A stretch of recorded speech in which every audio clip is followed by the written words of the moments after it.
اعوذ باللہ من الشیطان الرجیم بسم اللہ الرحمن الرحیم السلام علیکم۔ حضرت محمد صلی اللہ علیہ وآلہ وسلم کا اخلاق۔ قدرت نے محمد صلی اللہ علیہ وآلہ وسلم کو اعلیٰ اخلاق سے نوازا تھا۔ آپ کے چہرے پر بشاشت اور دوسروں کے لیے مسکراہٹ ہوتی تھی۔ آپ سخت اور غصے ناک نہ تھے بلکہ ایک انتہائی نرم مزاج انسان تھے۔ آپ کبھی بازاروں میں اونچی آواز نہ لگاتے تھے۔ آپ غصے میں سب سے دور اور رضا میں سب سے آگے ہوتے تھے۔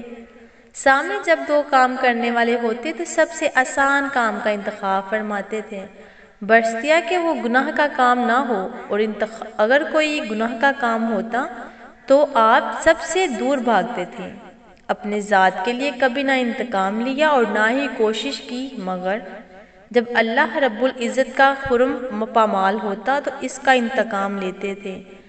آپ صلی اللہ علیہ وآلہ وسلم سب سے زیادہ سخی، بہادر اور محبت کرنے والے اور امن پسند تھے، اور یہی وجہ تھی کہ آپ امن اور انسانیت کو قائم رکھنے کے لیے جہاد کرتے تھے تاکہ زمین کو کسی بڑے فساد سے بچایا جا سکے۔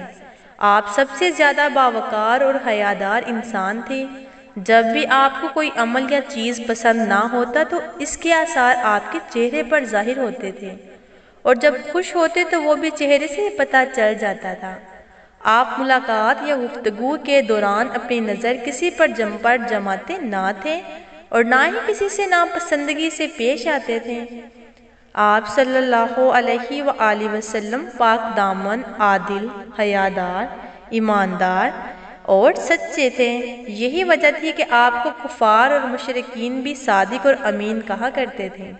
سب سے زیادہ عہدے کی پاسداری، صلہ رحم اور شفقت کرنے والے انسان تھے۔